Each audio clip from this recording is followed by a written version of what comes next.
troverai sola nel mezzo dello scenario di un teatro abbandonato, respirando un'aria ammuffita, toccando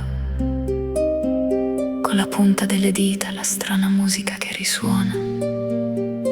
Da un pianoforte scordato sarai l'unica che inciamperà nella propria volontà ricostruita con cura, in un assurdo periodo di tempo, e che capirà che per un amore fuggitivo devierai inevitabilmente dal percorso laborioso della sua esistenza. I mostri che sono cresciuti nella tua mente fuggiranno terrorizzati dalla furia di sentimenti incontrollabili. I ricordi dolorosi si dissiperanno in uno spazio indefinito.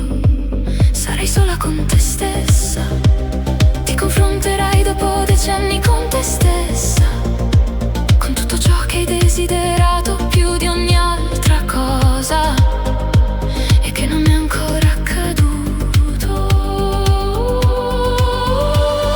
Piangerai, ti dimenerai dentro, urlerai dentro, desidererai che il tempo si fermi, che non accada mai più nulla, mai più desideri infantili e ridicoli. Ma preferirai rimanere prigioniera eterna della gabbia dorata, il tuo mondo perfetto in cui sei voluta come un acrobata perfetto che ora si lancia nel vuoto.